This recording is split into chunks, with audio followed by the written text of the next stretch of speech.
right. Hello, everyone. My name is Bjorn Lundberg. I'm a postdoctoral researcher in history at Lund University, Sweden.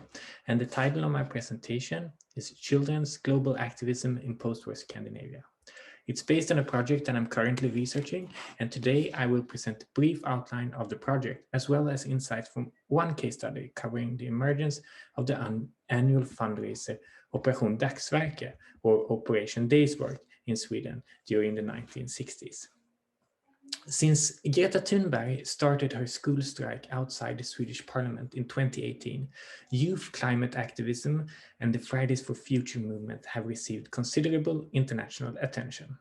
This movement illustrates that children and youth are not merely passive bystanders to the events that shape their experiences in everyday lives, but it has also been described as a virtually unique example of children's global political action. However, the focus on the originality or uniqueness of youth climate activism today might cloud the fact that this is only the latest example in a fairly long tradition of children and youth in the Nordic region engaging with global issues. While climate activism is indeed a fairly recent phenomenon, young people have been concerned with issues regarding the future of the world since at least the end of World War II. During the second half of the 20th century, Scandinavian children took active part in numerous political and social issues that transcended national borders, such as world poverty, starvation, global development, and environmental degradation. This history and its role as a forerunner to present-day activism has not been covered in previous research. By exploring this history in more detail, I believe that we can develop a better understanding of how global political commitment among children and youth emerged and how it has changed. I also think it is important because the successes and pitfalls of previous generations of youth activists may not only provide insights for scholars of history, but also lessons for contemporary organizations, educators, and activists. It raises questions about the ethics of young people's political work, as well as the possibilities and limits of children's political and participatory citizenship. Finally, I would argue that children and youth as social categories are crucial if we seek to understand the increased commitment to global issues during the post-war era. Next, I would like to present some of the key concepts for this study. What I should say from the start is that this research project rests on the premise that although climate activism is fairly new, it can be analytically treated as one of several global issues. Addressing the climate crisis is obviously not the exact same thing as raising money for schools in the third world, but there are in fact similarities that allow for us to examine present climate activism as part of a longer historical process. The first here is the global scope. Addressing global issues means to speak on behalf of humanity, to think of the world as a coherent place, and to think of these problems as affecting the entire world. So my project can be seen, I guess, as a genealogy of global awareness and commitment among children and youth. In that sense, global issues are about a certain imagination, but not in the sense that it's made up or false, but rather that this global imagination is imagined much like Benedict Anderson argues that nations are, in fact, imagined communities. It is not globalization in political or economic or social sense I'm talking about here. It's rather a process in which the world comes to appear as one. This requires certain techniques and technologies, certain media, to make the world appear as a single coherent place. Following sociologist Roland Robertson, I use the concept of globality to speak of this imaginative aspect of the global. Global issues also require that what we might call global knowledge. In other words, knowledge of the global issues that are to be solved or addressed. Without knowledge of climate change, overpopulation, or malnutrition, it's simply impossible to imagine political interventions at all. Drawing from insights from the history of knowledge, I argue that children and youth have not only been educated, not only received such global knowledge passively. Rather, I want to explore in what ways children and youth have been mediators and co-producers of knowledge, how they have made use of knowledge, and how this knowledge transformed into political action. In other words, it brings attention to the agency of children and youth in global political issues through the use of knowledge. What I ultimately want to explore is how young people engage with global issues in terms of circulating knowledge, organizing campaigns, etc., and how they mediated between local and global arenas. The paper that I present today examines one specific case study, the emergence of the national fundraiser Operation Days Work, or Operation Dagsverke, in Sweden in the 1960s. It is a campaign fundraiser that still exists among children and youth to support international humanitarian efforts and increase awareness of global development with a focus on education in third world countries or the global south.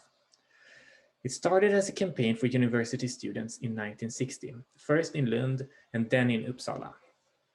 2 years later, the National Organization for Student Councils in Sweden began coordinating nationwide ODW, or Operation Days Work, campaigns for high school students. In the late 1960s, the first attempts to launch a Nordic campaign were made, and the campaign eventually spread to countries like Denmark, Norway, and Finland. Today, there are or have been similar campaigns in Germany, Italy, Belgium, using the concept of an action day fundraiser and awareness campaign. And today, Norway organizes the largest annual Operation Days Work campaign, but it also exists in Sweden, as I said. As I also said, it began as a campaign for university students in 1960, first in Lund, then in Uppsala. These were the oldest and most prestigious universities in Sweden, known for their traditional students' comedy theater, public stunts, and spectacles, and in Lund, also a carnival arranged every 4 years. There was something carnivalesque about Operation Days Work as well.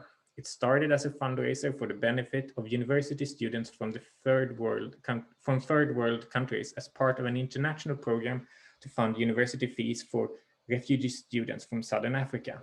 The idea for the campaign was for Swedish university students to dedicate one workday, or a Dagsverke in Swedish, to raise money for this cause. Students worked with gardening, cleaning windows in shops, etc., etc. The climax of the campaign was a tie auction, where famous Swedes, such as United Nations Secretary General Dag Hammarskjöld, Prime Minister Tage Erlander, and boxing world champion Ingmar Johansson had donated one tie each, and they were auctioned off. Former US Vice President Richard Nixon and Nobel laureate Glenn Seaborg had also donated ties for this auction. This became a highly successful publicity stunt, which was widely reported in Swedish newspapers and even international press. So what happened next? Well, in the fall of 1961, a secondary grammar school in Sundsvall raised money to finance university education for a South African refugee student at Stockholm University. 500 students in Sundsvall participated on a school holiday in mid-September. 100 worked in retail and another 100 on farms. 2 girls were employed as mannequins for a bed store with the task of lying in bed in a shop window, which again illustrates how these tasks of Operation Days Work blended ordinary mundane work chores with humorous displays that also provided media attention. The campaign in Sundsvall raised about 6,000 Swedish krona, which was enough for a 2-year scholarship to the university. This campaign stands out because here the campaign was dedicated to raise money for a single student, but it was not done by other university students, but by teenagers in secondary school. When I first read the reports from this campaign, including newspaper clippings, I thought about the asymmetrical age relationship here. What was it like for this South African university student to travel to Sundsvall in the north of Sweden to express his gratitude among high school students? What does this event say about post-colonial hierarchies of race and age? Well, the student in question was Sedekia Ngavirue from present-day Namibia. He later worked as a lecturer at the University of Papua New Guinea, and after the independence of Namibia as a government official and ambassador to the EU and Belgium. In 1995, he was interviewed by Tor Sellström of the Nordic Africa Institute in Sweden. In this interview, Ngavirue said that he was invited to Sweden by the secretary of the Swedish South Africa Committee. And I quote here, and you can see the quote also on your screen. The South Africa Committee facilitated my coming, and they were sure that they would find means for me to study, but nothing had yet been arranged. One good day, the announcement came that the students at the Sundsvall High School had raised money to help a victim of apartheid. They had decided to adopt me for a scholarship. I was then in Joachim Israel's home in Bandhagen, which is a suburb of southern Stockholm, the capital of Sweden. It was in the morning and I was in my gown when they came with the news.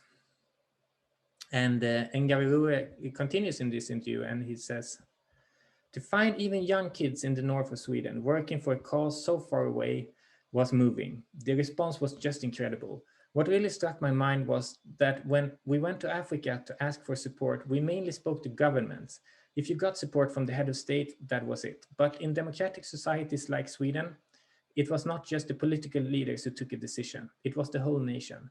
We went to schools, trade unions, women organizations, and each and every one of them made a commitment. While this is of course only one statement, it raises important questions about the agency of children and youth in global political issues. In the eyes of Ngavirue, the high school students had evidently played an important part not only in financing his university scholarship, but also in raising awareness and demonstrating popular support for boycotting the apartheid regime in South Africa, which in turn was part of a larger movement that put pressure on the Swedish government to respond.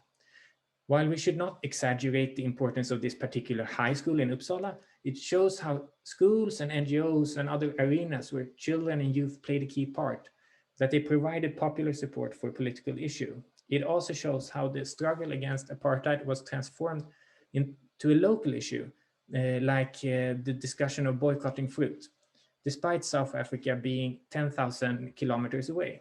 This also illustrates the importance of scalability when addressing global political issues in local campaigns. And with scalability, I mean the possibility to be able to, so to speak, think globally and act locally, or perhaps to think locally and act globally. What happened then? Well, in September the following year, Dag Hammarskjöld was killed in an airplane crash during a mission in South Africa. And during his years as a Secretary General of the United Nations, the Swedish commitment to the United Nations had increased, and his death instilled even stronger dedication to the cause of peace and development. A memorial foundation was set up in his name, and organizations for children and youth in civil society began raising money for this foundation under the slogan "En dag för dag," or "A day for Dag," which is a pun on Hammarskjöld's first name, meaning day in Swedish. Meanwhile, the Operation Days Work campaign spread beyond the universities of Lund and Uppsala and the high school in Sundsvall. In October 1961, a month after the campaign in Sundsvall, another Operation Days Work was arranged by the high school students in Gubbängen in southern Stockholm. Hereby, the campaign had now reached the nation's capital and gained even further media attention. This happened less than a month after the death of Dag Hammarskjöld, and the students raised money for the Dag Hammarskjöld Foundation. The most common chores were house cleaning, window cleaning, but students also sold flowers and polished shoes in public spaces. A few months later, the National Organization for Student Councils in Sweden printed a folder with instructions for student councils in order to spread the idea of the campaign further. In January 1962, the National Organizations for Student Councils decided to arrange a nationwide Operation Days Work campaign during the year, but with different dates across the country. Schools would raise money to build secondary schools in Tanganyika, or present-day Tanzania.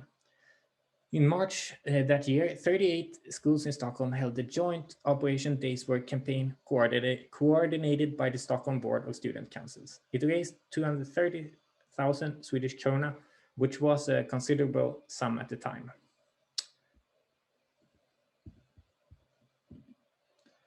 The following years, new campaigns were held. Here, the circulation of knowledge became increasingly important. For example, the campaign to raise money for schools in Algeria was promoted with a special issue for a magazine produced together with the Swedish Save the Children's Fund. But the fundraising campaigns did not only disseminate knowledge about global issues to children. Instead, these children and youth made active use of statistical data of poverty, development, and so forth in efforts to attract attention from adults. They also spread such knowledge in various ways. As we can see also here on the images, On the slide, children and youth of different ages participated in efforts to raise money as well as awareness.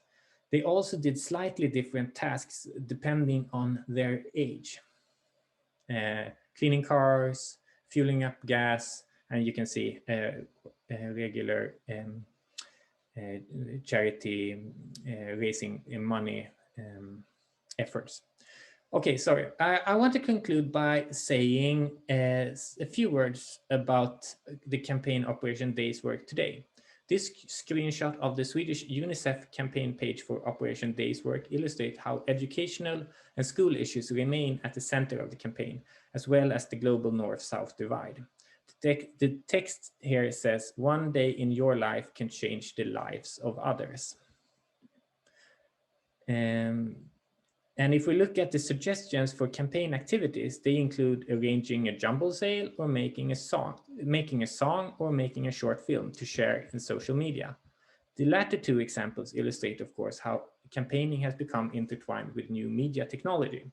As children and youth are today more distant from the labor market than 60 years ago, it's likely more difficult for teenagers today to take one-day jobs for charity purposes. But as I have shown in my presentation, Operation Days Work was to some extent a media event from the very start. What is worth noting here is that the campaign started as an event for older youth, university students, but gradually shifted to include younger children, primarily in secondary education. Action days were held on school holidays, or in some cases, student councils applied for an extra holiday for this particular purpose. Here, we can also see a similarity to contemporary school strikes for the climate, which also center on the issue of whether children and youth in schools should take time from their education to engage with issues regarding international solidarity, political change, and the future of the planet. Okay, to conclude, the emergence of the Operation Days Work campaign in Sweden can be seen from several perspectives. The organization of the student councils in Sweden enabled a network and a platform for nationwide campaigns. The focus on a global issue like education in third world countries was not politically sensitive, which made it possible to gain broad support, but also to enroll younger youth.